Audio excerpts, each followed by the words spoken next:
বিশ্বাস করো জীবনে অনেক ফ্রেন্ডদের দরকার নাই, একটা দুইটা ভালো মানের ফ্রেন্ড হলে জীবন চলবে, একটা হইলেই চলবে।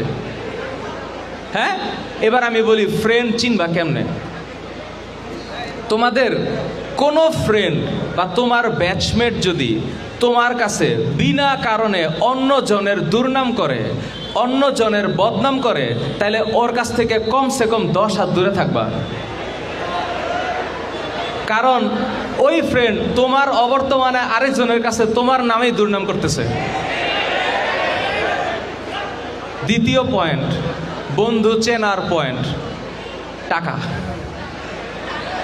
पैसा पैसा होता है सबके पास, देता कोई नहीं। তোমার কোনো বন্ধু বান্ধবকে টাকা ধার দিছো?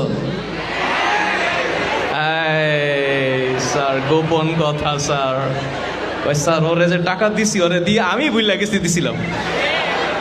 শোনো, তোমার বন্ধুদের মধ্যে কারো কাছকে যদি টাকা দাও, ধার দাও, ধার, সে যদি প্রপার টাইমে, নির্দিষ্ট টাইমে যা বলছে ওই টাইমে যদি টাকা ফেরত দেয়, তাহলে মনে করবা সে একটা আদর্শ সন্তান।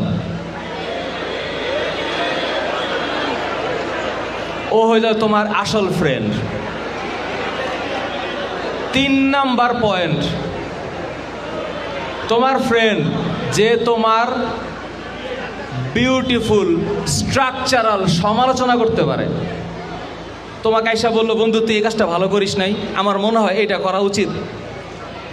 এই কথাটা আরেকজনকে না বলে যদি তোমার সাথে সে সরাসরি বলে, তাহলে ও হচ্ছে তোমার অ্যাকচুয়াল ফ্রেন্ড। ওরে ধরে রাখতে হবে, ওরে ধরে রাখলে তোমার জীবনে উন্নতি হবে।